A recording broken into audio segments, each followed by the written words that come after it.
সহিহ মুসলিমের একটা হাদিসের মধ্যে আমাদেরকে জানায়া দেন, নবীজি বলেন, কারো অন্তরের মধ্যে যদি জবের দানা পরিমাণ কল্যাণ থাকে অর্থাৎ ঈমান থাকে, এই লোকটা যদি ওই জবের দানা পরিমাণ ঈমান সহ মৃত্যুবরণ করতে পারে, আর এই লোকটা যদি পাপের কারণে জাহান্নামী হয়, আল্লাহ তাআলার কাছে এই জবের দানা পরিমাণ ঈমানের এত দাম, এত দাম, আল্লাহ তাআলা ওই জবের দানা পরিমাণ ঈমানের কারণে একটা সময় তাকে জাহান্নাম থেকে জান্নাতের মালিক বানায়া দিবে। জবের দানা পরিমাণ ঈমানের এমন দাম। এরপরে নবীজি বলেন, কারো অন্তরের মধ্যে যদি গমের দানা পরিমাণ কল্যাণ থাকে অর্থাৎ ঈমান থাকে, এই লোকটা যদি পাপের কারণে জাহান্নামী হয়, আল্লাহ তাআলার কাছে এই গমের দানা পরিমাণ ঈমানের এত দাম, এত দাম, আল্লাহ তাআলা ওই গমের দানা পরিমাণ ঈমানের বদৌলতে একটা সময় তাকে জাহান্নাম থেকে জান্নাতের মালিক বানায়া দিবে। এরপরে নবীজি আরো আজীব কথা বলেন। আল্লাহর নবী বলেন, কারো অন্তরের মধ্যে যদি যাররা পরিমাণ কল্যাণ থাকে অর্থাৎ ঈমান থাকে, যাররা কাকে বলা হয়?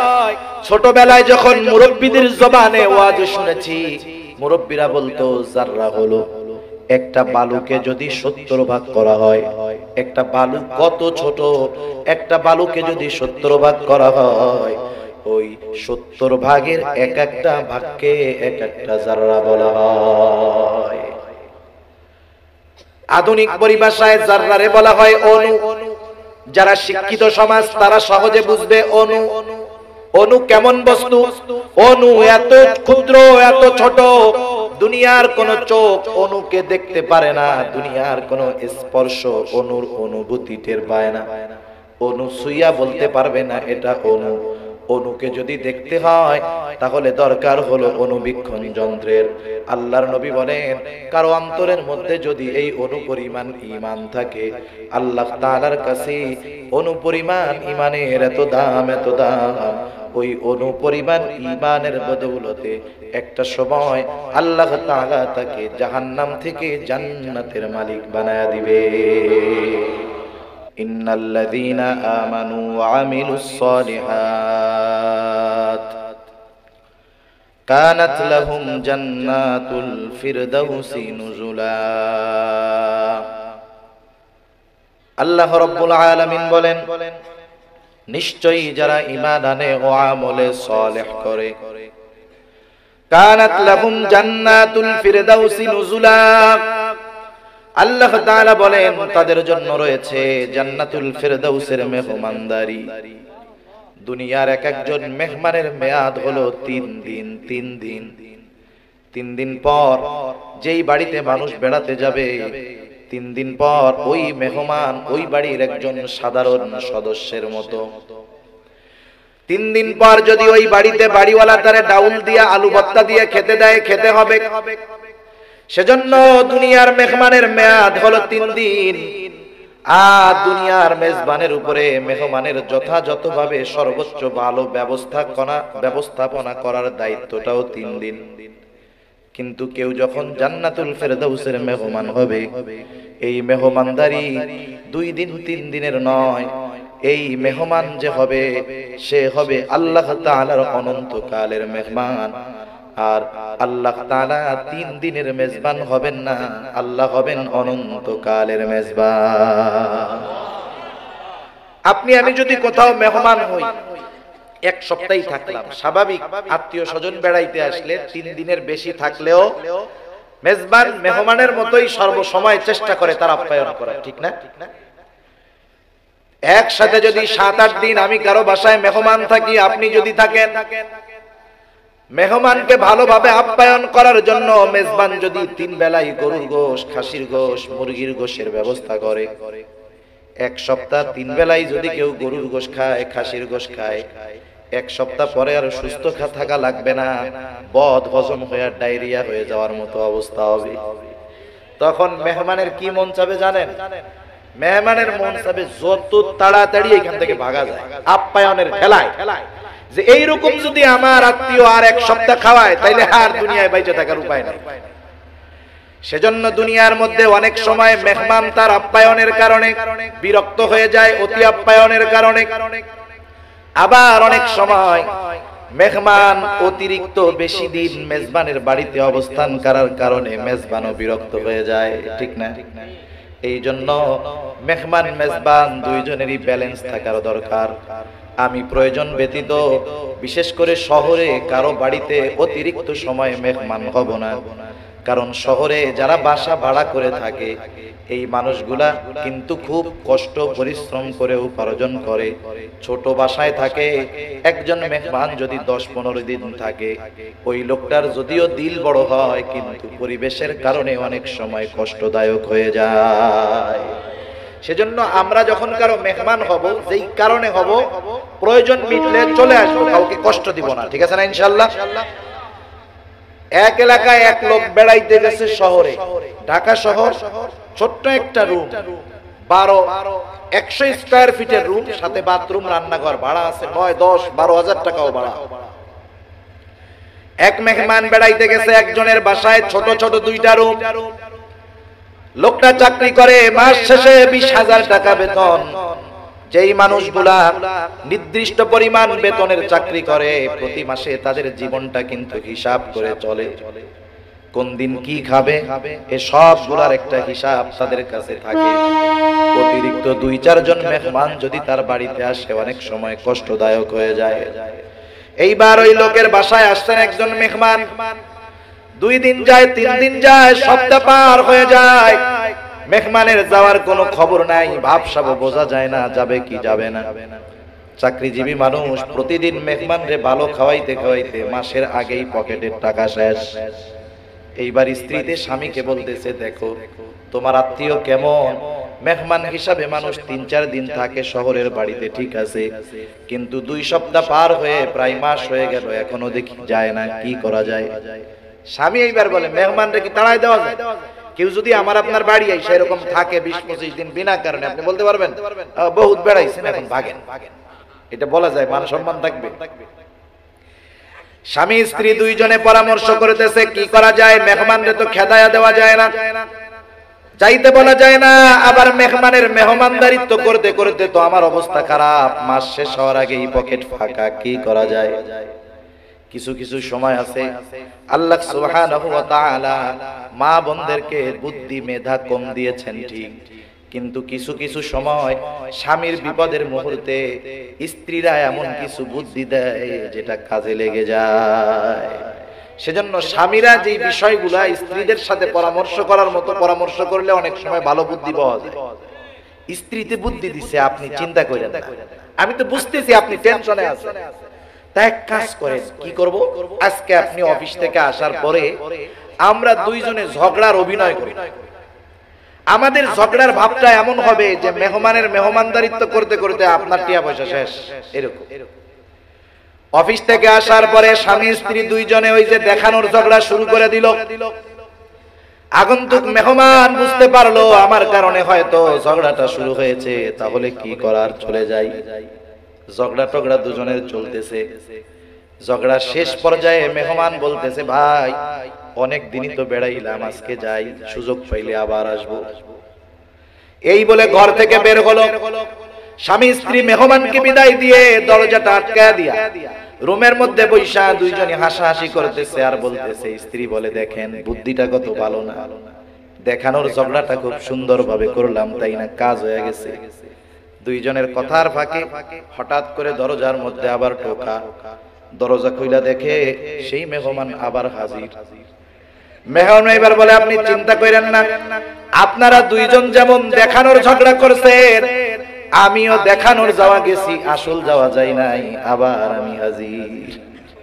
মেহমান যদি এরকম হয় বিপদ আছে না, মেজবানের কষ্ট হয়।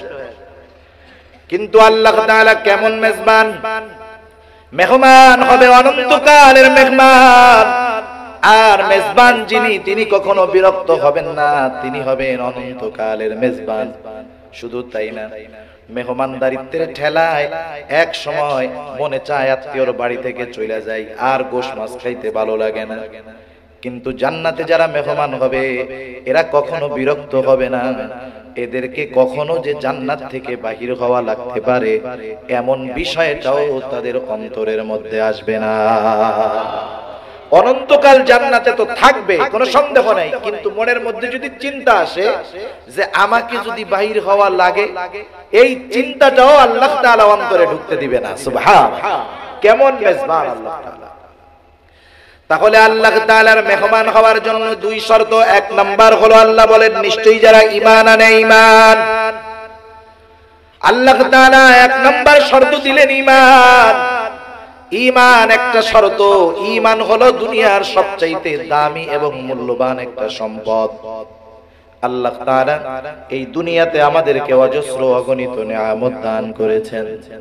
কত নিয়ামত আল্লাহ তাআলা দিয়েছেন।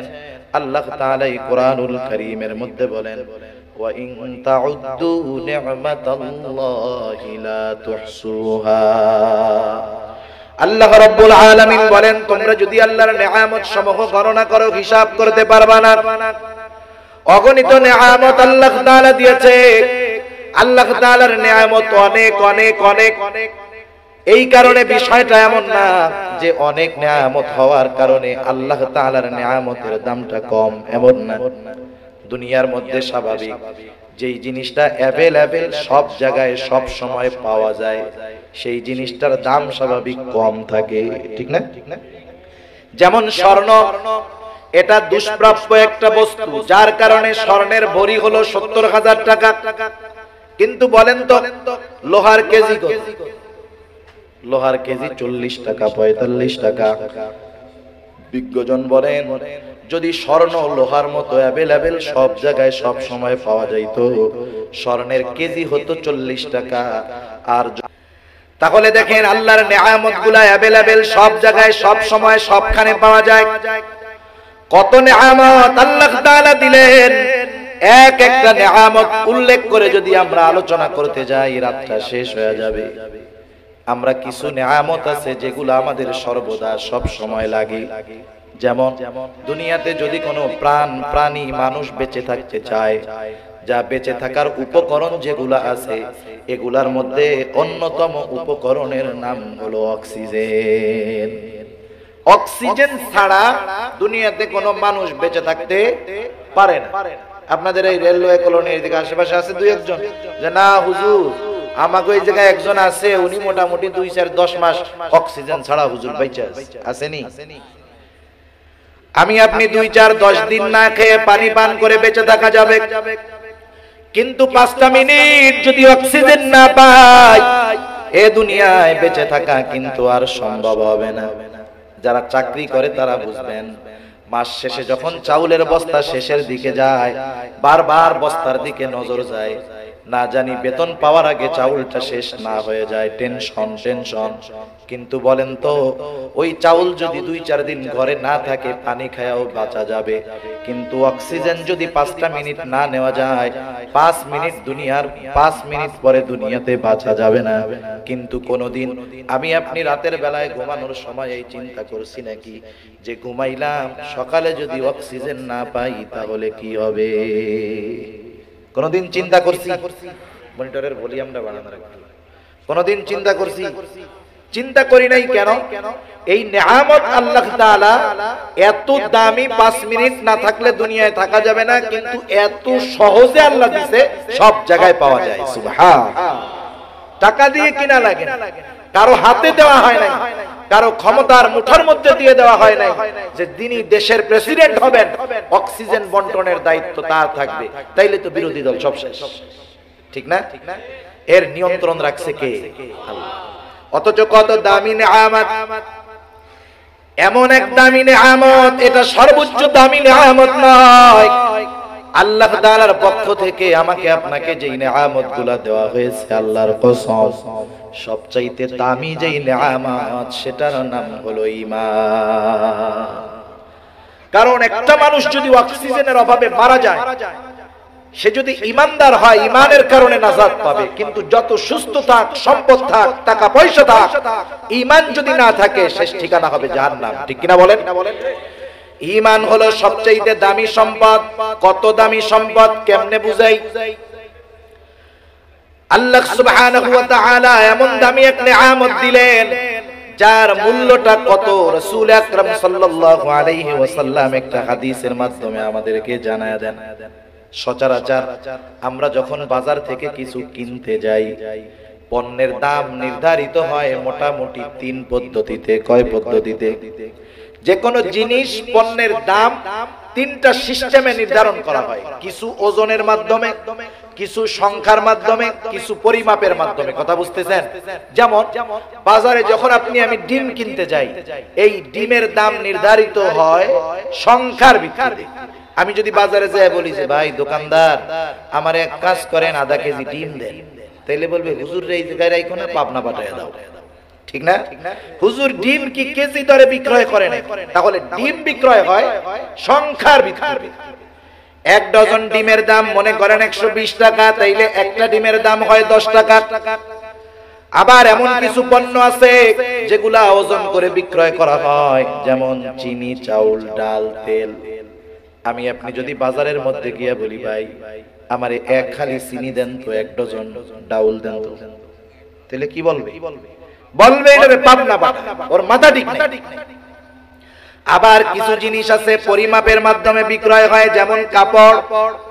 আপনি যায় যদি বলেন ভাই আমারে এক খালি কাপড় দেন, আর নাইলে 1 কেজি কাপড় দেন তো, দেশে রাখবে না পাবনা পাঠা?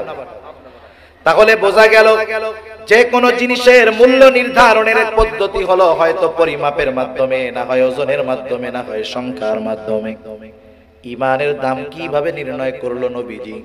সহিহ মুসলিমের একটা হাদিসের মধ্যে আমাদেরকে জানায়া দেন, নবীজি বলেন কারো অন্তরের মধ্যে যদি জবের দানা পরিমাণ কল্যাণ থাকে, অর্থাৎ ঈমান থাকে, এই লোকটা যদি ওই জবের দানা পরিমাণ ঈমান সহ মৃত্যুবরণ করতে পারে, আর এই লোকটা যদি পাপের কারণে জাহান্নামী হয়, আল্লাহ তাআলার কাছে এই জবের দানা পরিমাণ ঈমানের এত দাম, এত দাম, আল্লাহ তাআলা ওই জবের দানা পরিমাণ ঈমানের কারণে একটা সময় তাকে জাহান্নাম থেকে জান্নাতের মালিক বানায়া দিবে। জবের দানা পরিমাণ ঈমানের এমন দাম।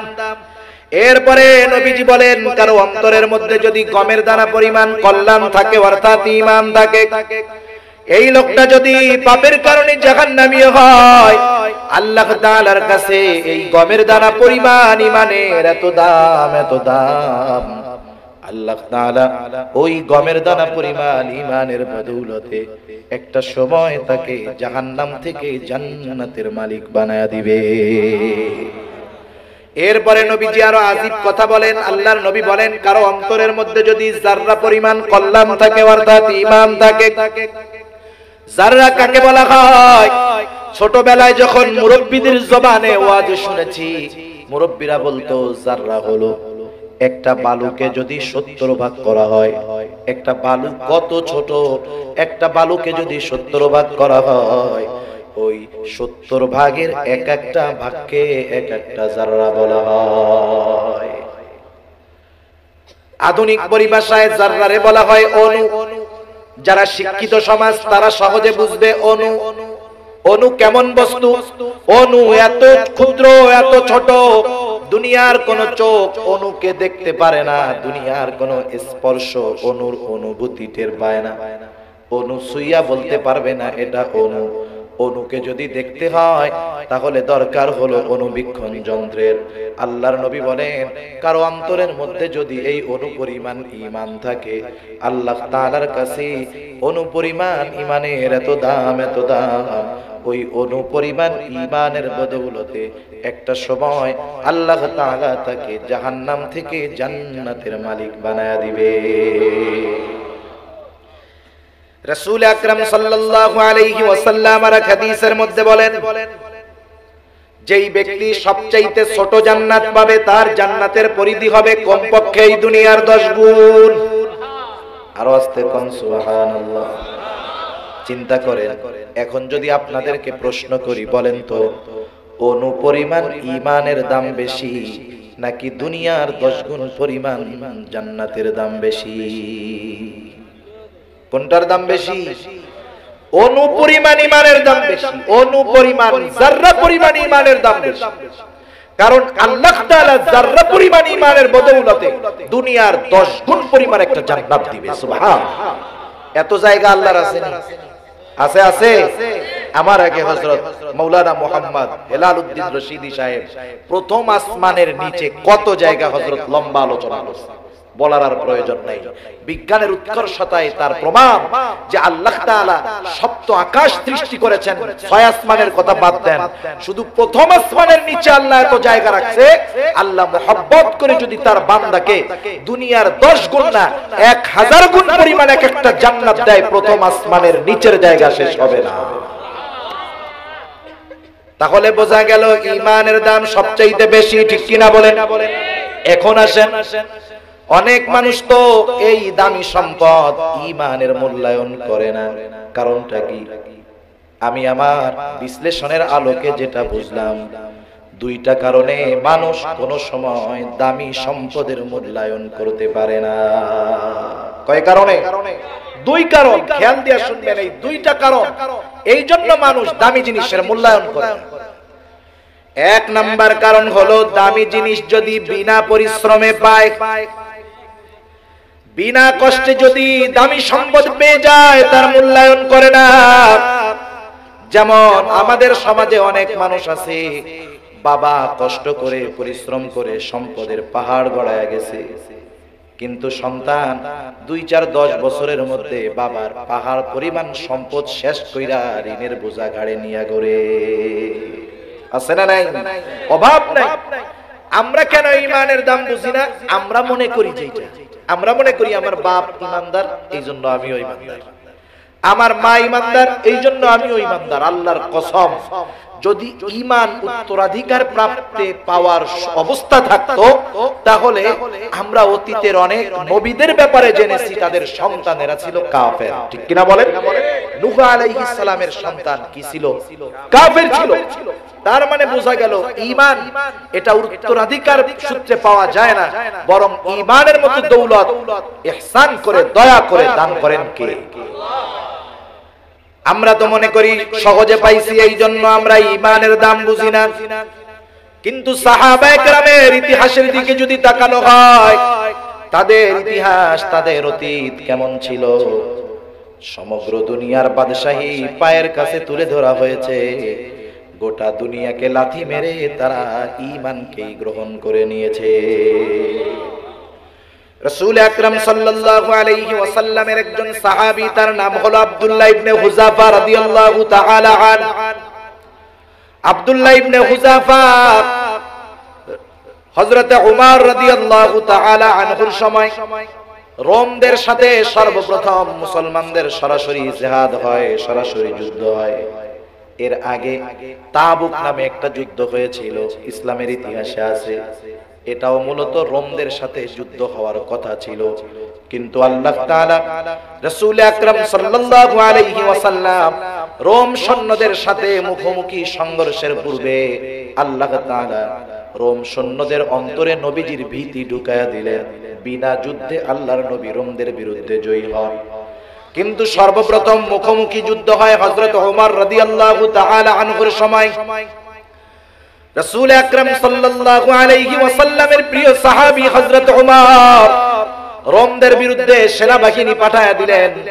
অপর দিক দিয়া রোম সম্রাট তার রাজ দরবারের মধ্যে সবার সাথে মিটিং করতেছে।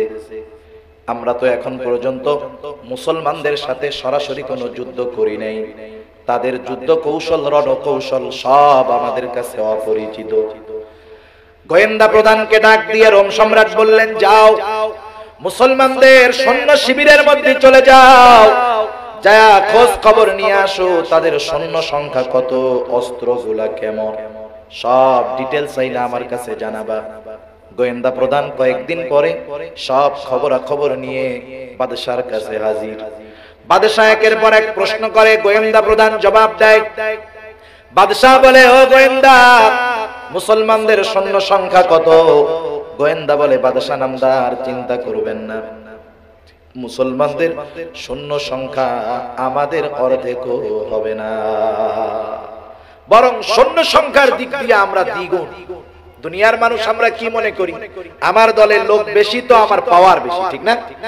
রোম সম্রাট একটু খুশি হয়েছে, যাক তাহলে তো সৈন্য আমার বেশি, অসুবিধা নাই। রোম সম্রাট বলে, গোয়েন্দা চতুর্দিক দিয়া মুসলমানদের বিজয়ের ধ্বনি শুনি, বিজয়ের কথা শুনি, বড় বড় শক্তি তাদের কাছে পরাজিত, সৈন্য সংখ্যা যদিও কম, আমার একটু বলো তাদের অস্ত্রগুলা কি অনেক আধুনিক নাকি? লোক যদি কম হয়, অস্ত্রের যদি বল থাকে, তাইলে অল্প লোক বেশি লোকের উপরে জয় পেয়ে যায়।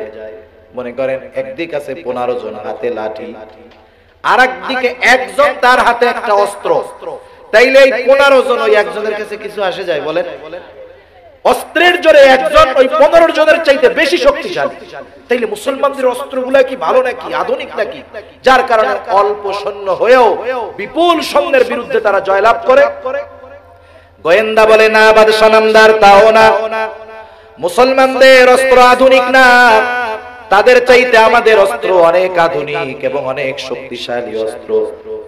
এইবার বাদশার মনের মধ্যে চিন্তা আসলো, বলে, গোয়েন্দা তাহলে মুসলমানেরা যুদ্ধের ময়দানে যে বড় বড় প্রতিপক্ষকে হারায়া জয় অর্জন করে, কারণ কি?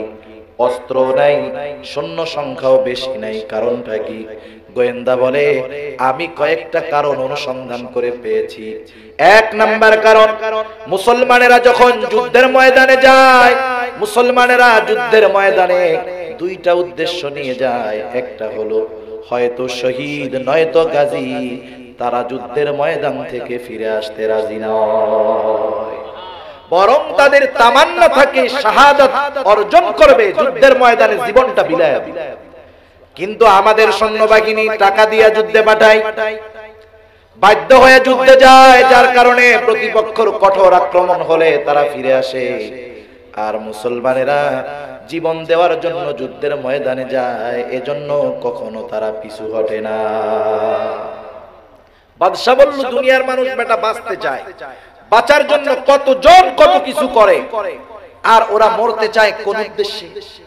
ওদের কি স্ত্রী সন্তান নাই? ওদের কি পরিবার পরিজন নাই? দুনিয়ায় বেঁচে থাকার আশা নাই? বলে, বাদশা নামদার, সব আছে, স্ত্রী আছে, সন্তান আছে, পরিবার আছে, সব আছে। শাহাদাতের তামান্না কারণ হলো ওরাও তো এক সময় দুনিয়াদার ছিল, সম্পদের লোভ ছিল, স্ত্রী সন্তানের মায়া ছিল, কিন্তু যখন ওরা বিশ্ব নবীজির ছোঁয়ায় ঈমানের মতো দৌলত লাভ করলো, তাদের সামনে দুনিয়াটা তুচ্ছ হয়ে গেল। তাদের এই পরিপূর্ণ প্রতিদানের কারণ হলো তারা এক সময় বেদিন ছিল, এখন তারা ঈমানের মতো দৌলত অর্জন করেছে। সুবহানাল্লাহ।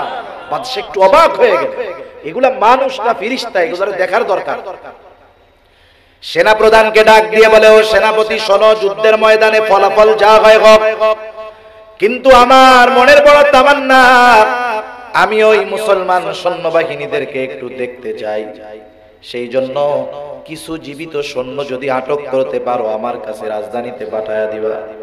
আমি তাদের ঈমানের পরীক্ষা নিয়ে দেখব যে তারা কি সত্যই তাদের ঈমানকে সবচাইতে দামি মনে করে কিনা। আব্দুল্লাহ ইবনে হুযাফা রাদিয়াল্লাহু তাআলা আনহু একটা ছোট গ্রুপের নেতা ছিলেন, তার সাথে 40 জন সৈন্য ছিল। আব্দুল্লাহ ইবনে হুযাফা 17-18 বছর বয়সের একজন যুবক, যুদ্ধের ময়দানে লড়াই করতেছে।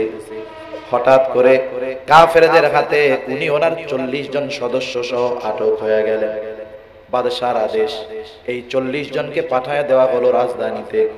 বাদশার কাছে খবর দেওয়া হলো, বাদশা নামদার, মুসলমানদের একটা দল আমাদের হাতে বন্দী, আপনি আদেশ করলে আপনার সামনে হাজির করা হবে। বাদশা বলে, আগামী দিন সকাল বেলায় আমার দরবারে সবাইকে হাজির করবা। বিশেষ দরবার ডাকা হলো, সবাই দরবারে হাজির। বাদশা এসে আদেশ করলো, যাও নিয়ে আসো এই 40 জন। সবাই মনে করছে হয়তো লৌহ বর্ম পরিহিত, শিরস্থান পরিহিত এরকম কোন মানুষদেরকে আমরা দেখতে পাবো, কিন্তু দেখা গেল না। এমন 40 জন লোক আসলো, কারো জামা ছেঁড়া, কারো জামার মধ্যে তালি দেওয়া, কারো পায়ের মধ্যে জুতা পর্যন্ত না। অথচ এই মানুষগুলার ভয়ে গোটা দুনিয়ার পরাশক্তির অন্তরের মধ্যে থরথর করে কম্পন সৃষ্টি হয়ে যায়। 40 জন এসে দাঁড়াইছে। বাদশা এবার জিজ্ঞাসা করতেছে, এই তোমাদের এই কাফেলার আমিরকে, নেতাকে? যুবক আব্দুল্লাহ ইবনে হুযাফা দাঁড়ায় গেল। 17-18 বছর বয়স হবে যুবকের। যুদ্ধের ময়দানে তৎকালীন সময়ের পরাশক্তি রোমের বিরুদ্ধে একটা গ্রুপের সরদার, একটা গ্রুপের নেতা, সেনাপতি। আর আমাদের দেশের পরিস্থিতি কি? 18 বছর বয়সে যুবক তুমি বিবাহ করতে পারবা না, তাই না? 18 বছর বয়সে যদি বিয়ে করতে চায়, মা বাবা বলে তোর নাক টিপ দিলে এখনো দুধ বের হইতে না, ভালো তোর বিয়ে করতে গেছে কিনা।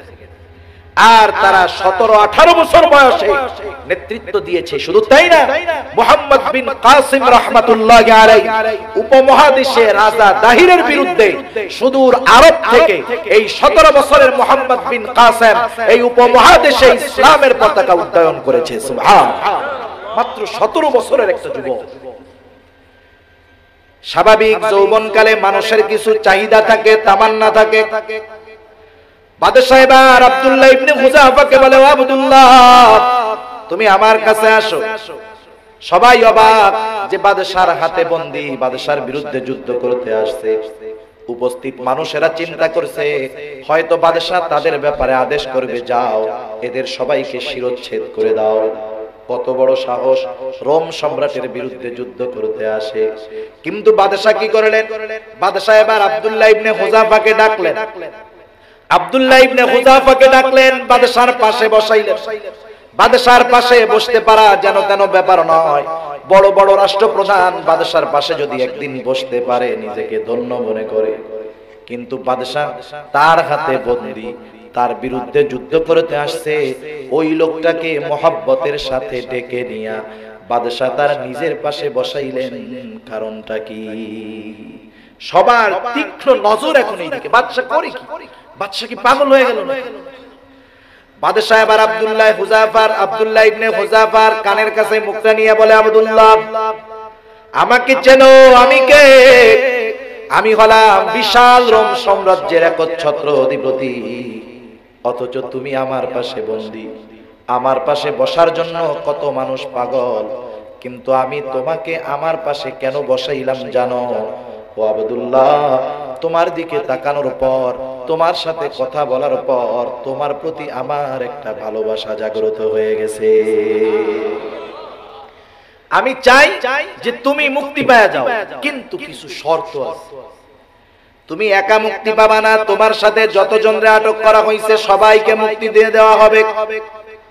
ও আব্দুল্লাহ, এক নাম্বার বিষয়, আব্দুল্লাহ শোনো, আমি তো একজন খ্রিস্ট ধর্ম, আমি একজন খ্রিস্টান, আমি খ্রিস্ট ধর্মের অনুসারী। সুতরাং আমি চাই অবশ্যই আমার সাথে যার ভালোবাসার সম্পর্ক থাকবে সেও খ্রিস্টান হবে। এজন্য আমার পক্ষ থেকে তোমার কাছে প্রথম প্রস্তাব, আব্দুল্লাহ তুমি যদি খ্রিস্টান হয়ে যাও তাহলে আমি তোমাকে যেই জিনিসগুলা দিব, এক নাম্বার আমি তোমাকে সর্বোচ্চ ভালোবাসবো, ঈমান বাদ দিয়া খ্রিস্টান হওয়া। দুই নাম্বার শুধু ভালোবাসবো তা নয়, ও আব্দুল্লাহ তোমাকে আমি মুক্তি দিয়ে দিব, সাথে সাথে আমার জেলখানায় যত মুসলমান বন্দী আছে সব মুসলমান বন্দীদেরকে আমি মুক্তি দিয়ে দিব। আরো অফার আছে, ভালোবাসবো, তোমারে মুক্তি দিব, সব মুসলমান কয়েদিদের মুক্তি দিব। তিন নাম্বার, তুমি যুবক মানুষ, তোমার তো যৌবনের কিছু কামনা আছে। ও আব্দুল্লাহ, আমার একটা মাত্র কন্যা, অতি সুন্দরী ষোড়শী যুবতী, ওই মেয়েটার সাথে তোমাকে বিবাহ দিয়ে দিব। শুধু তাই না, বিবাহের দিন আমার এই বিশাল রোম সাম্রাজ্যের অর্ধেক তোমার নামে আমি লিখিত দিয়ে দিব। শুধু তাই না, আমার মৃত্যুর পরে তুমি হয়ে যাবা এই বিশাল রোম সাম্রাজ্যের একচ্ছত্র অধিপতি।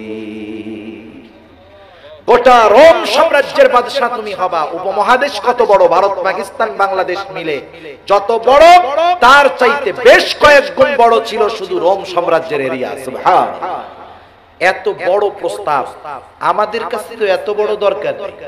আমাকে যদি এক কাপ চা পান কেউ খাওয়ায় তাই ঈমান বেচার লাগে কতজন রেডি, ঠিক কিনা বলেন? আব্দুল্লাহ ইবনে হুযাফাকে বাদশা প্রস্তাব দিতেছে। আব্দুল্লাহ ইবনে হুযাফার শরীরে কম্পন উঠে গেছে রাগে, শরীরের লোমকূপ দিয়ে ঘাম বের হওয়া শুরু হয়ে গেছে। চোখ দুটা রক্তবর্ণ হয়ে গেছে। বাদশার কথা শেষ হওয়ার সাথে সাথে আব্দুল্লাহ ইবনে হুযাফা রাগে ক্ষোভে বসার থেকে ওইটা দাঁড়ায় গেছে। বাদশার দিকে ফিরে রক্ত চক্ষুতে উচ্চ আওয়াজে বলতেছে, রোমের কুকুর, তুই কি দুনিয়ার বিনিময়ে আমার ঈমান কিনতে চাস? তুই শুনে রাখ, এ তো তোর সামান্য রোম সাম্রাজ্য। তুই যদি আমাকে গোটা দুনিয়ার বাদশাহ বানায় দেস, আমি আব্দুল্লাহ ইবনে হুযাফা আমার ঈমান তোর কাছে বিক্রয় করে দিব না। একটা জিনিস চিন্তা করেন, রোম সাম্রাজ্যের অধিপতি, তার আঙ্গুলের ইশারায় হাজার হাজার মানুষের জীবন চলে যায়। বাদশার সামনে এত বড় ধমক, দরবারের সব হতবাক হয়ে গেছে। কি হলো এটা? কারণ ওই চোখগুলা কোনোদিন এই দৃশ্য দেখে নাই যে রোম সাম্রাজ্যের অধিপতির সামনে চোখ রাঙিয়ে কোনো মানুষ ধমকের সাথে কথা বলতে পারে। এই দৃশ্য রোমের মানুষ কোনোদিন দেখে নাই। কেমন মানুষ, বাদশার হাতে বন্দী, বাদশা কত বড় অফার দিল, আর বাদশারে ধুমকি দিয়ে সুপ বানায়। এক ধমকে বাদশা হতবাক, সাথে সাথে রাগে ক্ষোভে অন্দর মহলে চলে গেল। ভেতরে গিয়ে ডাক দিয়েছে, এই সেনাপতি, ওরে জেলখানার মধ্যে আটকায় রাখ। কত বড় সাহস, আমার প্রস্তাব সরাসরি নাকচ করে দিল, আমাকে হুমকি দামকি। আমি এর শেষটা দেখেই ছাড়বো। কি করব বাদশা নামদার? জেলখানার পাহারাদারকে বলা হলো, শোনো, ওকে জেলখানার মধ্যে আটকায় রাখবি, খাবারও দিবি না, পানিও দিবি না। জেলখানায় আটকায় রাখ, খাবারও নাই, পানিও নাই। অপর দিক দিয়ে ডাক্তার, তার শাহী ডাক্তার যে, তাকে বলে রাখছে, ডাক্তার প্রতিদিন খোঁজ খবর রাখবি, যখন দেখবি খাবারের অভাবে মারা যাওয়ার মতো অবস্থা, আমার কাছে আইসা খবরটা জানাবি। এক সপ্তাহ পার হয়ে গেছে, যুবক আব্দুল্লাহ ইবনে হুযাফা খাবারও নাই, পানিও নাই, এতটা দুর্বল, জেলের মধ্যে শুয়ে আছে, বোঝা যায় না যুবক আব্দুল্লাহ বেঁচে আছে নাকি দুনিয়া থেকে চলে গেছে।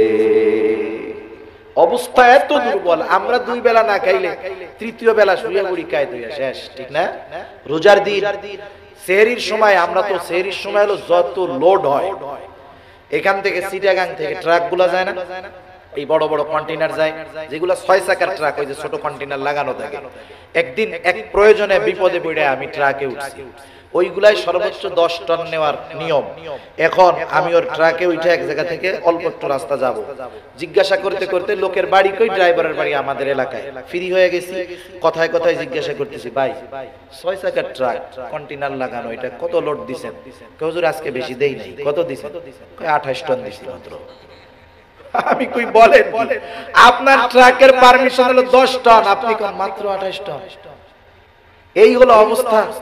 আমরা ওই সেহরির সময় এরকম লোড দেই, যত যায়, যতক্ষণ না গলা দিয়ে আবার বাইরে আসে। সারাদিন তো খেতে পারবো না, এই চিন্তা করে এই লোড টোড দিয়াও আসরের নামাজের পরে দেখবেন কিছু মুসল্লি, জোহরের পরে কিছু মুসল্লি, আসরের পরে কিছু মুসল্লি মসজিদের মধ্যে শোয় আর গড়াগড়ি করে। কোন সময় যে সূর্যটা ডুববে আর ইফতারির টাইম হবে, ওই সময়টা যাইতেই চায় না।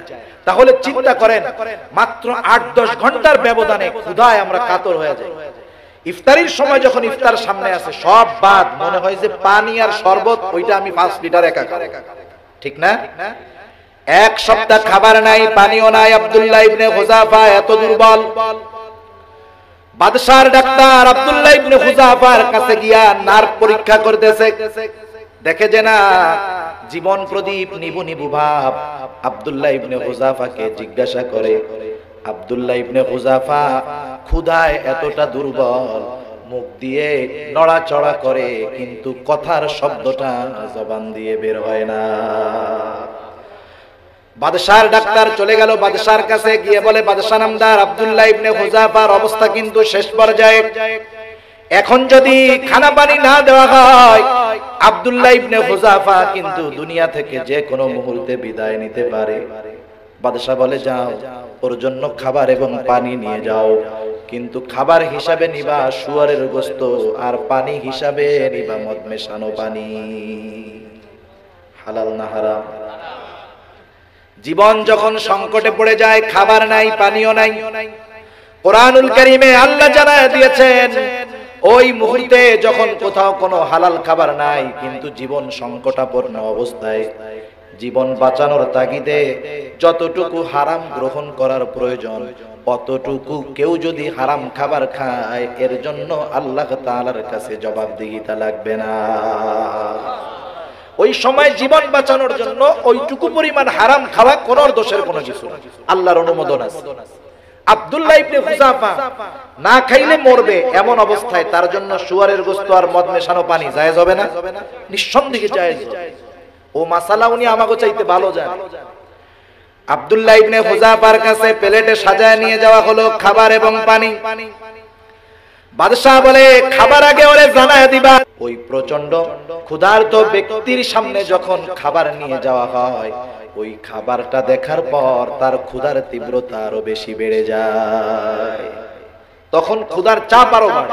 তৃষ্ণার্ত ব্যক্তির সামনে যখন পানি নিয়ে যাওয়া হয় সে পিপাসিত ব্যক্তি দৌড়াইয়া কেমনে পানি পান করবে এই চিন্তা করে। আব্দুল্লাহ ইবনে হুযাফার সামনে খাবার দেওয়া হলো, খাবার রেডি করা হয়েছে। এই মুহূর্তে বাদশাহর আদেশে বলা হলো আব্দুল্লাহ তুমি যদি খানা পানি না খাও তবে কিন্তু মারা যাইতে পারো, তবে শুনে নাও বাদশাহ তোমার জন্য যেই খাবার দিয়েছে এই খাবার হলো শুয়ারের গোশত আর মদ মেশানো পানি। আব্দুল্লাহ ইবনে হুযাফার ঈমানকে দুর্বল বানানোর চেষ্টা, প্রথম চেষ্টা হইছে লোভ দিয়ে, সম্পদের লোভ, নারীর লোভ, রাজত্বের লোভ, লোভ দিয়া কাজ হয় নাই। এবার হলো কষ্ট দেওয়া শুরু হয়েছে। আবার হারাম খাবারের একটা প্রভাব আছে, যারা হারাম খায় তাদের ঈমানি নূর নষ্ট হয়, আমলের মজা চলে যায়। বাদশা তাওরাতের আলেম ছিল, সে খুব ভালো মতো জানে। আব্দুল্লাহ ইবনে হুযাফাকে যখন খাবার দেওয়া হলো বলা হলো শুয়ারের গোশত আর মদ মেশানো পানি। মনে রাখবেন দেহের বল একরকম, ঈমানের বল কিন্তু আরেক রকম। দেহের শক্তি একরকম, ঈমানের শক্তি কিন্তু আরেক রকম। আব্দুল্লাহ ইবনে হুযাফার সামনে যখন হারাম খাবার খাওয়ার প্রস্তাব দেওয়া হলো দুর্বল আব্দুল্লাহ ঈমানি শক্তিতে বলিয়ান হয়ে বলে ডাক্তার এ খাবার আমার সামনে থেকে সরায় ফেল। আব্দুল্লাহ জীবন দিয়ে দিবে তবু আব্দুল্লাহ হারাম খাবার ঠোঁটে লাগাবে না। সাথে সাথে বাদশার কাছে চলে গেল ডাক্তার, বলে বাদশাহ কাজ হলো না, কি করা যায়? বাদশাহ সব সিস্টেম প্রয়োগ করে এবার কঠোরতা অবলম্বন করলো। বলল পরের দিন সকালে আব্দুল্লাহ ইবনে হুযাফাকে আমার সামনে হাজির করবা। বাদশাহ দরবারের মধ্যে বসলেন। সকালবেলা আদেশ করা হলো যাও আব্দুল্লাহ ইবনে হুযাফাকে আমার সামনে হাজির করো। যুবক আব্দুল্লাহ, সুঠাম দেহি আব্দুল্লাহ, 8 দিন খানাও নাই পানিও নাই, এতটা দুর্বল নিজে হেঁটে আসতে পারে না। দুইজনের কাঁধে ভর দিয়ে আব্দুল্লাহ ইবনে হুযাফা বাদশার সামনে আসলো। আর একদিক দিয়ে বাদশাহ আদেশ করেছে যে এইখানে বড় পাতিলের মধ্যে তেল গরম কর। ফুটন্ত তেল, গরম তেল টকবক করতেছে। এক পাশে ফুটন্ত তেলের বড় ডেক, আর এক পাশে আব্দুল্লাহ ইবনে হুযাফা দুইজনের কাঁধে ভর করে। আব্দুল্লাহ ইবনে হুযাফাকে বাদশাহ বলে আব্দুল্লাহ এখনো সময় আছে, আমার কথা যদি তুমি মেনে নাও আমি তোমাকে ক্ষমা করে দিব। ওই যে প্রথম যেই জিনিসগুলা দিতে চাইছি সবগুলা তোমাকে দেওয়া হবে, শুধুমাত্র ঈমান ছাড়ো, খ্রিস্টান হও। দুর্বল আব্দুল্লাহ ওই দুইজনের কাঁধে ভর করা এতটা দুর্বল, ওই সময় বলে বাদশাহ আব্দুল্লাহ জীবন দিবে তবু ঈমান দিবে না। সারা দুনিয়ার মুফতি একমত, প্রত্যেকটা সাহাবী সারা পৃথিবীর সব মুফতিরে এক পাল্লায় দিলে যা হবে, একজন সাহাবী তারে যদি আরেক পাল্লায় দেওয়া হয় অগণিত গুণ বেশি মর্যাদাবান হবে একজন সাহাবী। ঠিক কিনা বলে? কম্পেয়ার করার সুযোগ নেই, তুলনা করার সুযোগ নেই। উনি জানে যে বিপদের সময় জান বাঁচানোর তাগিদে ঈমানকে মৌখিকভাবে গোপন করা যায়, ওনার জানা আছে না? কিন্তু ঈমানের পাওয়ার এত, জীবন দিবে তবু ঈমান দিবে না। আব্দুল্লাহ ইবনে হুযাফা যখন এই কথা বলছে বাদশার ইমেজে আরো আঘাত লেগে গেছে, দেখ কত বড় সাহস। এবার বলে আব্দুল্লাহ তুমি কি জানো তোমার কি হবে? তুমি যদি আমার শর্ত না মেনে নাও তাহলে কিন্তু ওই ফুটন্ত তেলের মধ্যে তোমাকে ফালায়া দেওয়া হবে। আব্দুল্লাহ ইবনে হুযাফাকে আরেকটু ভয় দেখানোর জন্য বাদশা আদেশ করলো, এই যা জেলখানা থেকে একজন মুসলমান কয়েদি ধরে আন। একজন মুসলমান কয়েদি ধরে আনা হলো। বাদশা আদেশ দিল, দে ওকে তেলের মধ্যে ফালায়া দে, ফুটন্ত তেল। যুবক মানুষ ওকে যখন ফালায়া দিল, মুহূর্তের ভিতরে উত্তপ্ত তেলের মধ্যে মাংস থেকে হাড্ডিগুলো আলাদা হয়ে গেল, কিমা ভাজার মতো হয়ে গেছে। বাদশা বলে, আব্দুল্লাহ দেখছো এমন পরিণতি তোমারও হবে, এখনো সুযোগ আছে, কথা মেনে নাও। আব্দুল্লাহ ওই অবস্থার পরেও বলে, বাদশা আব্দুল্লাহ জীবন দিয়ে দিবে তবু ঈমান দিবে না।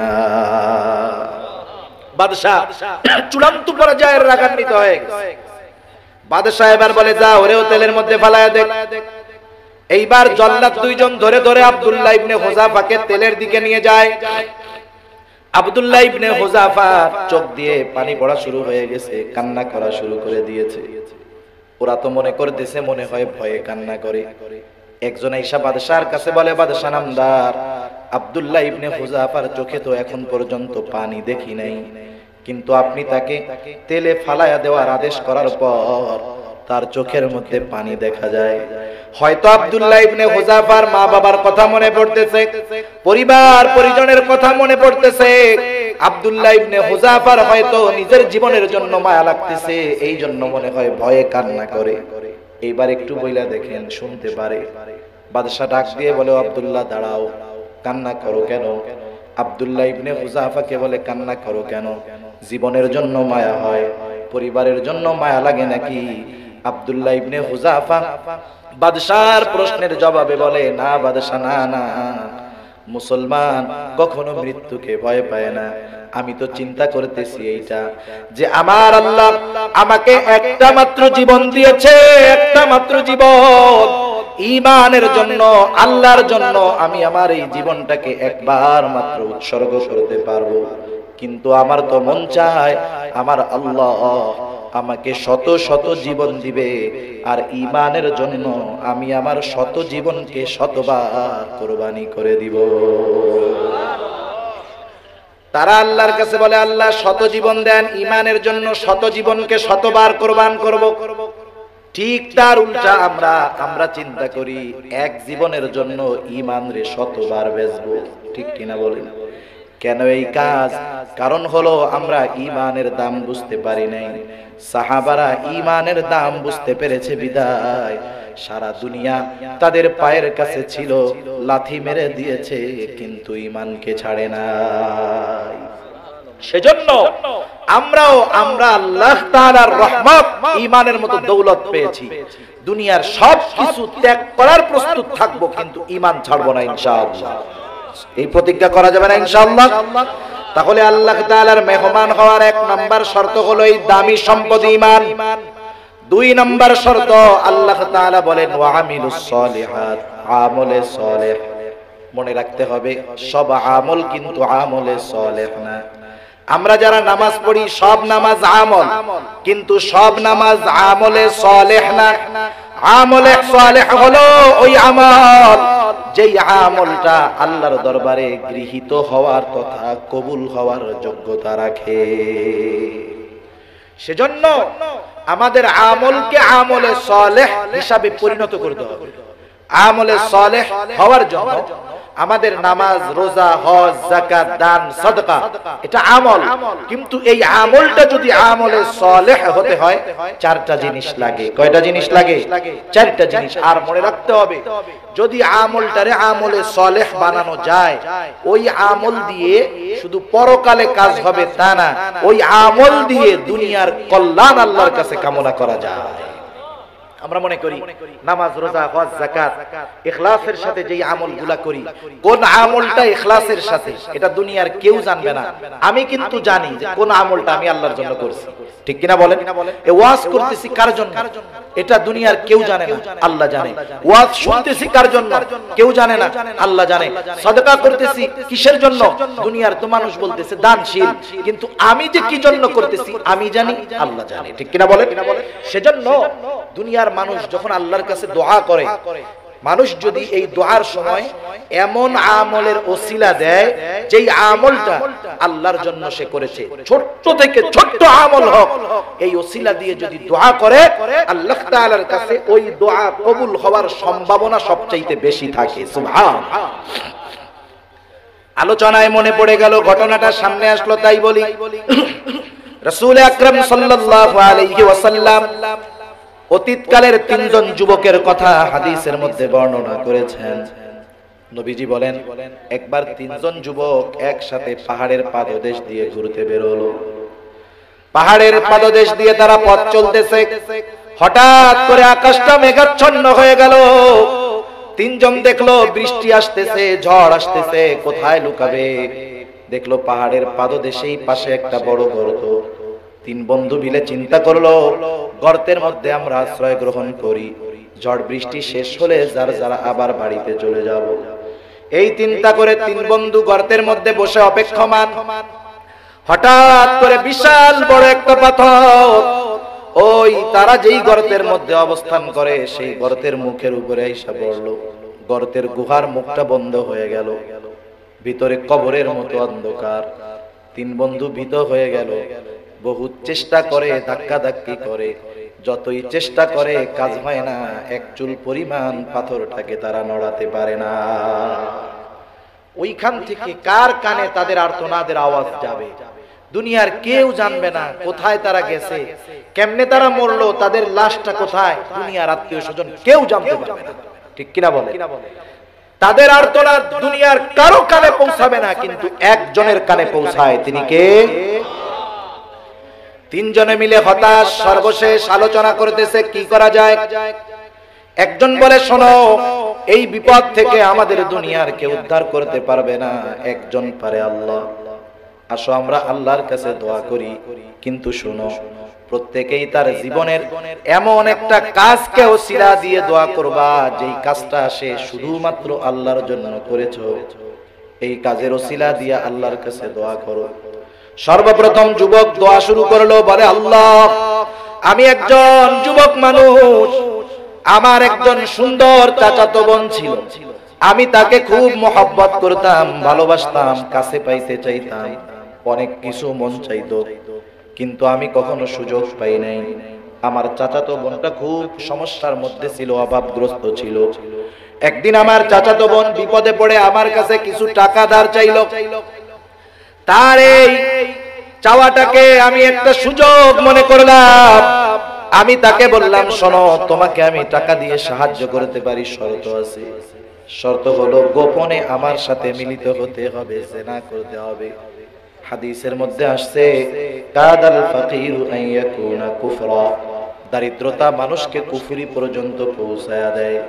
এজন্য দেখবেন সমাজের অনেক মানুষ আসলে সে কিন্তু অপরাধী ছিল না, খারাপ ছিল না, খারাপ বংশের লোক ছিল না, কিন্তু অভাবের তাড়নায় একটা সময় অসৎ পথের পথিক সে হয়ে যায়।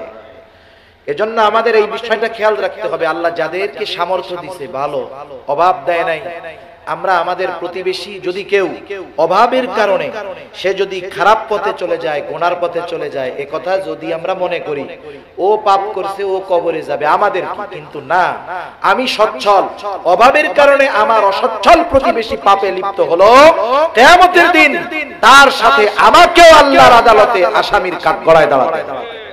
এই বিষয়গুলো আমরা খেয়াল রাখবো। আমরা কি পারি? আমরা পারি আমাদের প্রতিবেশী একজন অভাবে পড়া অনেক খারাপ কাজ করতেছে, আমরা 10 জন মিলে গল্প করি আর সমালোচনা করি, দেখ কত খারাপ, পাপিষ্ঠ লোক, জাহান্নামের কি, এইগুলো আমরা বলতে পারি। কিন্তু 10 জন মিলে এই কাজটা পারি না, যে দেখ আমাদের প্রতিবেশী গুনায় লিপ্ত হচ্ছে, ওর কারণে কিয়ামতের ময়দানে আল্লাহর সামনে আমাদের অপরাধীর কাঠগড়ায় দাঁড়াতে হবে। এক কাজ কর, আমরা 10 জন মিলে 5000 টাকা করে দেই, 50,000, এই টাকা দিয়ে ওর একটা ইজি বাইক কিনে দেই, রিকশা কিনে দেই, চালাইয়া খাক, গুনার থেকে বাঁচবে, আমরাও কিয়ামতের দিন ওর কারণে বাঁচব। ঠিক কিনা বলেন? আমরা এটা কিন্তু পারি না। আমরা কি পারি? আমরা শুধু পারি ওর সমালোচনা করতে আর গীবত করতে। কিয়ামতে আল্লাহ আমাদের সাইজ করে দিবে।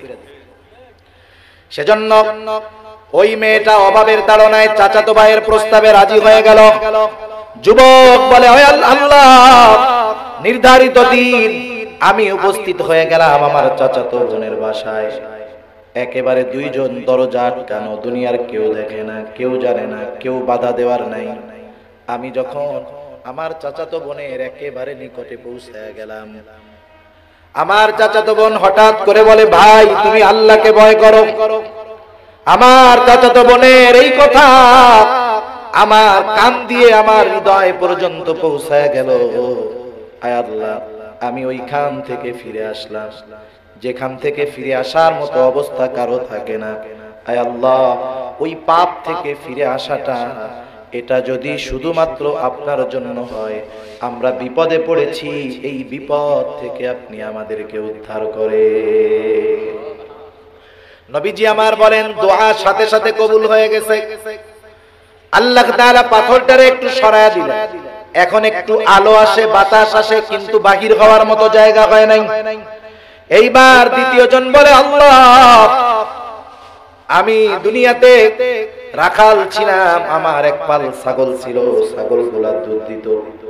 আমি প্রতিদিন সকাল বেলায় ছাগলের পাল নিয়ে বাড়ি থেকে বের হতাম, সন্ধ্যায় বাড়িতে ফিরতাম।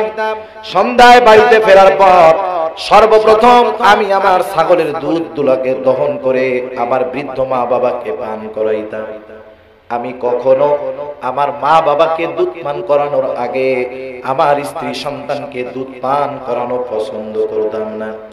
আয় আল্লাহ, একদিন প্রয়োজনে আমি বাড়ি থেকে অনেক দূরে চলে গেলাম, ফিরতে আমার গভীর রাত হয়ে গেল।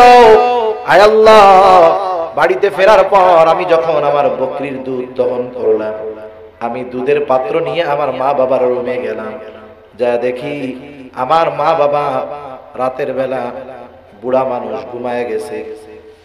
অপর দিক দিয়ে আমার স্ত্রী সন্তান ক্ষুধার যন্ত্রণায় কাতরাচ্ছে, কান্নাকাটি করতেছে। আয় আল্লাহ, আমি আমার মা বাবার ঘুম ভাঙানো ভালো মনে করলাম না, আবার আমার মা বাবার আগে আমার স্ত্রী সন্তানকে দুধ পান করানো ভালো মনে করলাম না। আমি অপেক্ষা করতে থাকলাম। আমার মা বাবা যখন ঘুম থেকে জাগ্রত হলেন, তাদের দুইজনকে দুধ পান করানোর পর আমি এরপরে আমার ক্ষুধার্ত সন্তান স্ত্রীকে দুধ পান করাইলাম। আয় আল্লাহ, আমার মা বাবার সাথে এই আচরণটা শুধুমাত্র যদি আপনার জন্য হয়, বিপদে পড়েছি, আয় আল্লাহ এই বিপদ থেকে আমাদের উদ্ধার করে। মধ্যে দিয়ে একটা কথা বলে দেই, চিন্তা করেন এতটুকু খেদমত মা বাবার দোয়া কবুল হওয়ার ওসিলা হিসাবে কাজ হয়ে গেছে। সেজন্য যারা মা বাবার খেদমত করে তারা বড় কপালওয়ালা, ভাগ্যবান।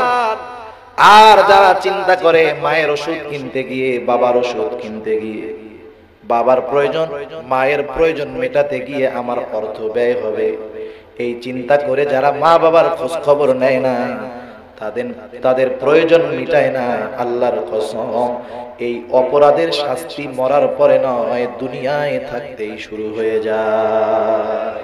আল্লাহর নবীর একটা হাদিস, আল্লাহ তাআলা সব পাপের শাস্তি দেওয়ার ব্যাপারে বিলম্ব করেন, কিন্তু কয়েকটা পাপের কথা উল্লেখ আছে। এর মধ্যে একটা হলো, কেউ যদি মা বাবার সাথে অসদাচরণ করে, এই শাস্তি দুনিয়ায় থাকতেই আল্লাহ তাদেরকে দেওয়া শুরু করে। সেজন্য মা বাবার খেদমত করা যাবে না, করতে হবে। এই ওসিলা দিয়া দোয়া করলো, দোয়া কবুল হয়ে গেল। আল্লাহর নবী বলেন, পাথরটা আর একটু সরে গেল, আলো বাতাস ঢোকা শুরু হয়েছে ভালো মতো, কিন্তু বাহির হওয়ার জায়গা হয় নাই। এইবার তৃতীয় জন দোয়া করে, বলে আল্লাহ আমি একদিন কাজ করার জন্য একটা লোকরে কামলা হিসাবে নিয়েছি, দিন মজুর হিসাবে নিয়েছি। সারাদিন আমার কাজ করার পর সন্ধ্যার সময় আমার মজুরি না নিয়ে চলে গেল। অনেকদিন যাবত সে আসে না, তার মজুরির টাকাটা আমার কাছে রয়ে গেছে, কি করব? একদিন চিন্তা করলাম, তার এই টাকা দিয়ে একটা ছাগলের বাচ্চা কিনি। আমি তার মজুরির টাকা দিয়ে একটা ছাগল কিনলাম। একটা সময় এই ছাগলের মধ্যে বরকত হইল, দিন গেল, ছাগলের সংখ্যা বাড়তে থাকলো। এখন আমার দ্বারা এই ছাগল নিয়ন্ত্রণ করা, রক্ষণাবেক্ষণ করা কঠিন হয়ে গেল। আমি কয়েকটা ছাগল বিক্রয় করে একজন রাখাল তার ছাগলের পালের জন্য নিয়োগ দিলাম। দিন যায়, ছাগলের পাল বড় হয়, বিশাল এক পাল ছাগল হয়ে গেল। অনেক দিন পর লোকটা হঠাৎ আমার বাড়িতে এসে বলে, ভাই তোমার একদিন কাজ করে দিয়েছিলাম, মজুরিটা নিতে মনে নাই, আমার মজুরিটা দিয়ে দাও। আমি লোকটাকে রাখাল সহ ছাগলের পাল দেখায় বললাম, যাও, এই যে রাখাল সহ ছাগলের পাল, তোমার মজুরি নিয়ে যাও। লোকটা বলে, তুমি কি আমার সাথে মজা করো নাকি? আমি তোমার কাছে পাই কয় টাকা, তুমি রাখাল সহ বিশাল ছাগলের পাল দেখায় দিতেছো। এইবার আমি বললাম, ভাই শোনো, তোমার ওই টাকাটা দিয়ে আমি ছাগল কিনেছিলাম, ছাগল বেশি হওয়ায় কিছু ছাগল বিক্রয় কইরা রাখাল নিয়োগ দিয়েছি। এই যে রাখাল এবং ছাগলের পাল, এগুলো সব তোমার, তুমি নিয়ে যাও, কোনো অসুবিধা নেই। ওই লোকটা বলে, আল্লাহ, ওই লোকটা ছাগলের পাল রাখাল সহ নিয়ে গেল, আমাকে একটা ছাগলও দিয়ে যায় নাই। আয় আল্লাহ, ছাগল না দেওয়ার কারণে আমি তার প্রতি ন্যূনতম কোনো নাখোশ হই নাই, রাগ হই নাই। আয় আল্লাহ, আমার এই কাজটা যদি আপনার জন্য হয়, বিপদে পড়েছি, এই বিপদ থেকে আপনি আমাদের উদ্ধার করেন। রাসূল আকরাম সাল্লাল্লাহু আলাইহি ওয়াসাল্লাম বলেন, দোয়া কবুল হয়ে গেল, পাথরটা আরো সরে গেল, বের হওয়ার মতো জায়গা হয়ে গেল, বের হয়ে যার যার গন্তব্যে সে ফিরে গেল। কথাটা বলার উদ্দেশ্য, হাদিসের ঘটনাটা শোনানোর উদ্দেশ্য হলো, আমরা মনে করি নামাজ, রোজা, হজ, যাকাত, নেক কাজ, সাদাকা, গুনার কাছ থেকে ফিরে আসা, এটা মনে হয় শুধু পরকালে কাজে লাগে। না না, এই হাদিসের প্রমাণ আমাদের প্রত্যেকটা নেকের কাজ আমাদের দুনিয়ায় দোয়া কবুল হওয়ার ওসিলাও হতে পারে। সেজন্য আমরা আমলকে আমলে সালেহ বানাবো। আমল যদি আমলে সালেহ হয়, অল্প হইলেই যথেষ্ট, ঠিক কিনা বলেন? আমলকে আমলে সালেহ হিসাবে পরিণত করার জন্য কয়টা জিনিস দরকার? জোরে বলেন। চারটা। কয়টা? এক নাম্বার যেটা দরকার, সেটার নাম হলো ইখলাস। তথা আমি যেই আমলটা করব, ছোট হোক আর বড় হোক, আমার উদ্দেশ্য থাকবে দুনিয়ার মানুষ দেখুক আর না দেখুক, জানুক আর না জানুক, আমার এই কাজটা আমি করব আল্লাহ তাআলার সন্তুষ্টির জন্য। এজন্য নবীজি বলেন, আখলিস দীনাকা ইয়াকফিকাল আমালুল কালিল। তোমার ঈমান খাঁটি করো, তথা তোমার নিয়ত পরিশুদ্ধ করো, অল্প আমল নাজাতের জন্য যথেষ্ট হয়ে যাবে। এইবার দ্বিতীয় শর্ত হলো হালাল রিজিক। ইবাদত কবুল হওয়ার অন্যতম শর্ত হলো হালাল রিজিক। হারাম খোরের ইবাদত আল্লাহ কবুল করবে না। শুধু তাই না, যাদের শরীর হারাম সম্পদ, হারাম খাবার দিয়ে গঠিত, তাদের ব্যাপারে আল্লাহর নবী বলেন, লা ইয়াদখুলুল জান্নাতা জাসাদুন গুযিয়া বিল হারাম। হারাম ভক্ষণকারীর শরীর জান্নাতে প্রবেশ করবে না, এটা নবীজির কথা, সহিহ হাদিস, কোনো সন্দেহ নেই। সেজন্য খাবার হারাম হয় দুই কারণে। কয় কারণে? খেয়াল দিয়ে শুনেন, ইম্পর্টেন্ট কথাই সব, আমরা বুঝি না অনেক সময়। হারাম হয় দুই কারণে। একটা হলো সৃষ্টিগত হারাম। সৃষ্টিগত হারাম মানে শুয়ারের গোশত, মদ, কুকুরের গোশত, এগুলা হারাম সৃষ্টিগত ভাবে, এগুলা কোনোদিন হালাল হবে না। আর কিছু জিনিস হলো কারণে হারাম, যেমন গরুর গোশত হালাল, উট হালাল, দুম্বা হালাল, ছাগল হালাল। এখন কেউ যদি এই উট, গরু, দুম্বা আল্লাহর নাম ব্যতীত আল্লাহর নামকে ছেড়ে দিয়ে ইচ্ছা করে আল্লাহর নাম বাদ দিয়ে অন্য কারোর নাম নিয়ে জবাই দেয়, নিঃসন্দেহে ওই গরুর গোশত হালাল থাকবে না, হারাম হয়ে যাবে। তাহলে বোঝা গেল, একটা সৃষ্টিগত হারাম, আর একটা হালাল তবে কারণে হারাম হয়। এখন আসেন, আমাদের সমাজে আমরা অনেক সময় সম্পদ দিয়ে, টাকা দিয়ে, কেউ হারাম টাকা দিয়ে হালালটা কিনে। এখন কেউ যদি হালালটা হারাম টাকা দিয়ে হালাল জিনিস কিনে, গরুর গোশত কিনে, ওই গরু ইমাম সাহেব আল্লাহর নামে জবাই দিয়েছেন, কোনো অসুবিধা নেই, হালাল গোশত। কিন্তু লোকটা এই হালাল গোশতটা কিনলো ঘুষের টাকা দিয়া, সুদের টাকা দিয়া, চুরির টাকা দিয়া, পকেট মারের টাকা দিয়া। নিঃসন্দেহে বুজুর্গানে দিন বলেন, শুয়োরের গোশত যেমন হারাম, হারাম টাকা দিয়ে হালাল খাবার কেনাটাও তেমনি হারাম। এই হালাল গরুর গোশ হারাম টাকা দিয়ে কিনে খাওয়ার কারণে যেই হুকুম, ওর শরীর জান্নাতে যাবে না, ওই শুয়োরের গোশত খাইলে সেম হুকুম। কারণ কি? কারণ সে যদিও হালালটা কিনছে, কিন্তু এটার উৎসটা হলো হারাম, মালের উৎস কি হারাম। এজন্য এই বিষয় খেয়াল রাখতে হবে, খাবার শুধু সৃষ্টিগত হালাল হলেই হবে না, ওই হালাল খাবার কেনার জন্য হালাল টাকার বন্দোবস্ত করতে হবে। কথা বোঝা গেছে? তাহলে কি হবে? ইবাদত কবুলের দ্বিতীয় শর্ত হলো হালাল রিজক। হালাল রিজিক অন্বেষণের ব্যাপারে আল্লাহ এবং তার রাসূল উভয় গুরুত্বপূর্ণ কথা বলেছেন। কোরআনুল কারীমের সূরাতুল জুমুআ, এই সূরার মধ্যে আল্লাহ তাআলা বলেন, ফাইদা কুদিয়াতিস সালাতু ফান্তাশিরু ফিল আরদি ওয়াবতাগু মিন ফাদলিল্লাহ। আল্লাহ রাব্বুল আলামিন বলেন, ফাইদা কুদিয়াতিস সালাহ ফান্তাশিরু ফিল আরদ, তোমরা নামাজ শেষ করার পরে জমিনের মধ্যে ছড়ায়া পড়ো। মুফাসসিরিনে কেরামের মধ্যে কোন কোন মুফাসসির বলেন, এখানে সালাত দ্বারা ফজরের সালাত তথা ফজরের নামাজ উদ্দেশ্য। ফজরের নামাজ শেষ কইরা ফান্তাশিরু ফিল আরদ, জমিনের মধ্যে ছড়ায়া পড়বা। কেন? আল্লাহ তাআলা বলেন, ওয়াবতাগু মিন ফাদলিল্লাহ, জমিনের মধ্যে ছড়ায় পড়ো আর আমি আল্লাহর অনুগ্রহ সমূহ থেকে অনুগ্রহ অন্বেষণ করো। আর আল্লাহর অনুগ্রহ থাকে হালাল রিজিকের মধ্যে। কিসের মধ্যে? হালাল রিজিকের মধ্যে। একটা মিসাল দিলে বুঝতে সহজ হবে। মনে করেন একজন রিকশাওয়ালা সকাল বেলায় ফজরের নামাজ পড়া রিকশা নিয়ে বাইর হইছে, পকেটে আছে 50 টাকা। ও যখন দুপুর বেলায় যোহরের নামাজের সময় বাসায় ফিরছে, ওর পকেটের মধ্যে 1500 টাকা, তাই না? এই 1500 টাকা কি একসাথে আল্লাহ এক জায়গায় রেখে দিয়েছে নাকি? আল্লাহ কি বলছে? ওয়াবতাগু মিন ফাদলিল্লাহ, আমি আল্লাহর অনুগ্রহ সমূহ তালাশ করো। রিকশাওয়ালা পেডেল ঘুরাইছে, একজনের পকেটে আল্লাহ ওর জন্য হালাল 10 টাকা রাখছে, একজনের পকেটে ওই রিকশাওয়ালার জন্য আল্লাহ হালাল 50 টাকা রাখছে। ওই 50 জনের পকেট গুছাইয়া দুপুর বেলায় পকেটের মধ্যে 1500 টাকা নিয়ে বাড়িতে ফিরছে। সুবহানাল্লাহ। এই যে টাকাটা, এটাও এই লোকের জন্য নিঃসন্দেহে হালাল। ওই টাকার মধ্যে আল্লাহ তাআলার অনুগ্রহ আছে, সেজন্য 50 জনের পকেটে আল্লাহ ছড়ায় রাখছে। ওই 50 জন রিকশায় উঠছে আর ওর রিজিক ওই মানুষের পকেট থেকে ওর পকেটে চলে আসছে। সুবহানাল্লাহ। আর আল্লাহর নবী কি বলেন?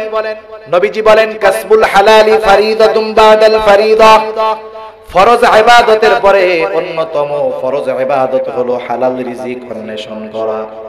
সেজন্য ইবাদত কবুলের দ্বিতীয় শর্ত হলো হালাল রিজিক। খাবারটা যেমন হালাল হতে হবে, ওই খাবার কেনার টাকাটাও অবশ্যই হালাল হতে হবে।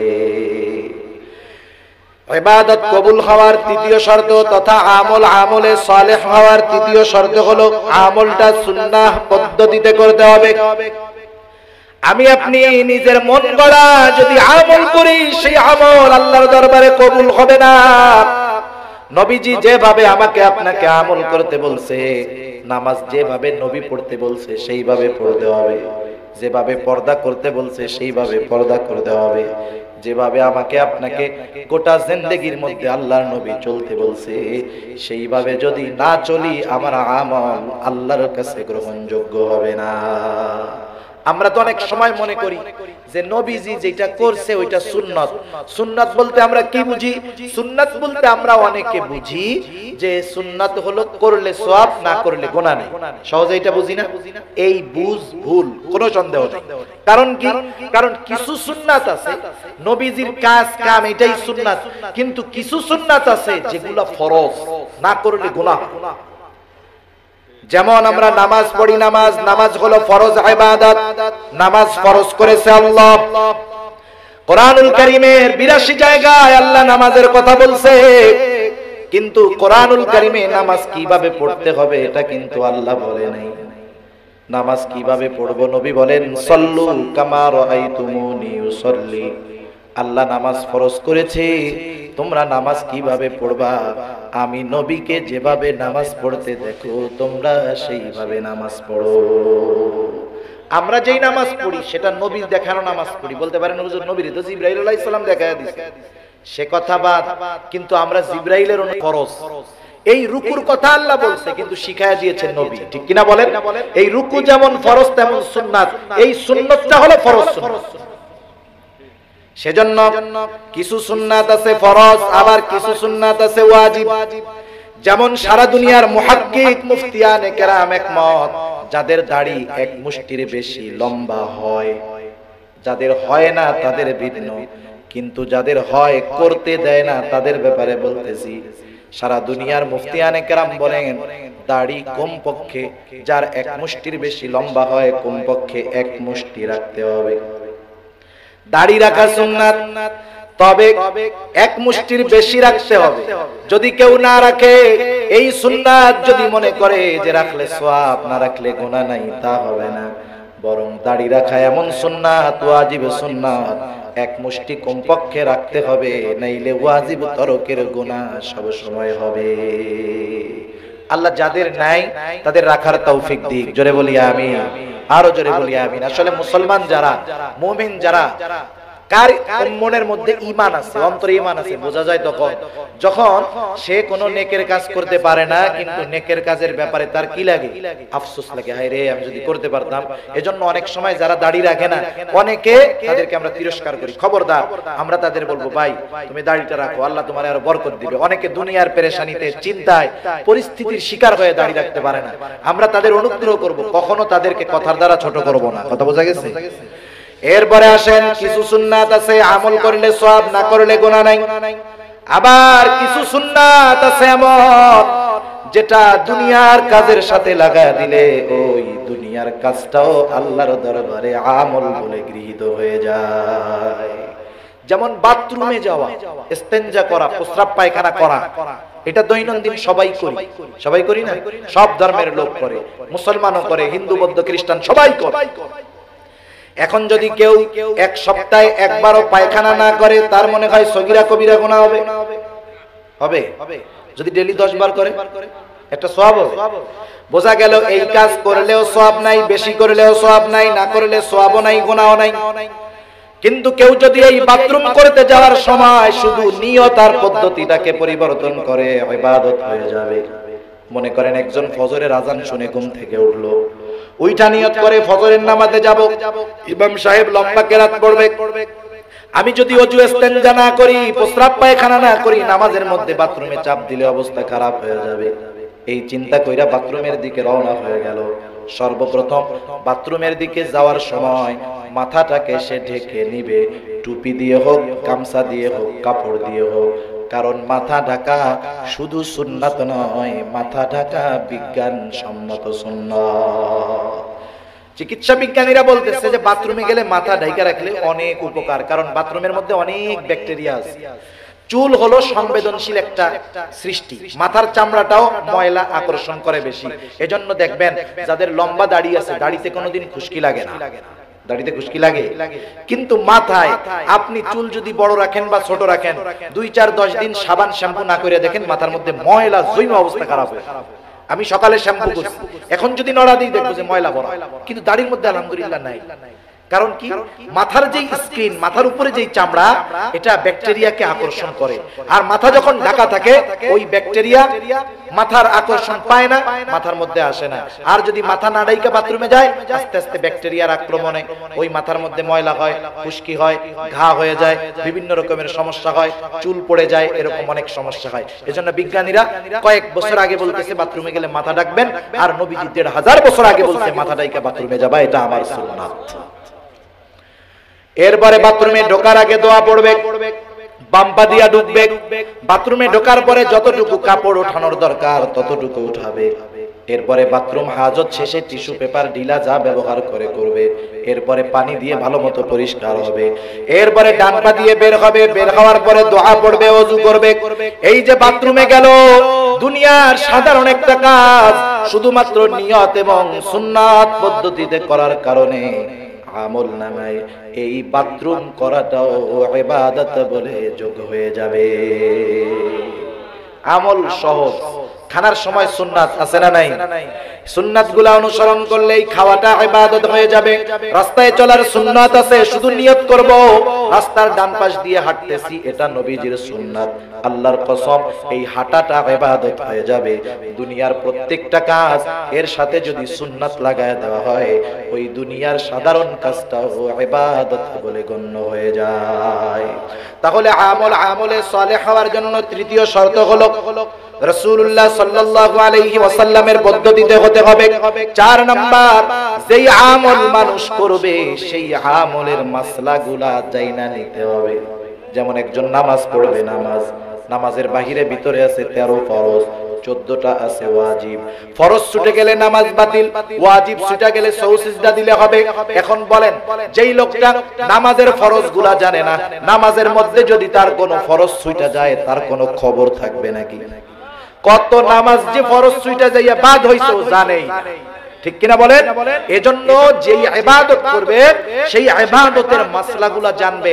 এজন্যই নবী বলছেন, তলাবুল ইলমি ফরিদাতুন আলা কুল্লি মুসলিম। দ্বীনি ইলম শিক্ষা করা তথা শরীয়তের উপরে পরিপূর্ণ নিজে চলতে, অধীনস্থদেরকে চালাতে যতটুকু ইলম জানার দরকার, এতটুকু ইলম প্রত্যেকটা মুসলমানের জন্য শিক্ষা করা ফরজ। কেউ যদি না শিখে, তাহলে এই ফরজ কাজ না করলে গুনাহ হয়, সেই গুনাহ তার হইতে আছে। সে নামাজের মধ্যে মাসলা মাসাইল টের পাবে না। কি করবে কাম? এক এলাকায় একজন নতুন সভাপতি হইছে, মসজিদের নতুন সভাপতি হইছে, হেডামওয়ালা, বড় ব্যবসায়ী, টাকাওয়ালা। এখন তো আমরা চিন্তা করি যে মসজিদে ওই টাকাওয়ালা নামাজ পড়ে না পড়ুক, জুম্মার নামাজ পড়ুক আর না পড়ুক, ওর তো টাকা পয়সা আছে, ওরে সভাপতি বানায় দে, মসজিদের কল্যাণ হবে। আমি মনে করি বেনামাজিকে যখন মসজিদের কমিটি বানানো হয়, ওই মসজিদের শান্তি শেষ। ইমামের অবস্থা খারাপ, মুসল্লিরও খারাপ। যাই হোক, এখন নতুন নতুন সভাপতি হইছে, মসজিদে আসার পরে উনি যদি নামাজ কালাম না পড়ে, একটা প্রেস্টিজের ব্যাপার না? উনি একদিন জুম্মার নামাজের সময় নামাজ পড়তে আসছে।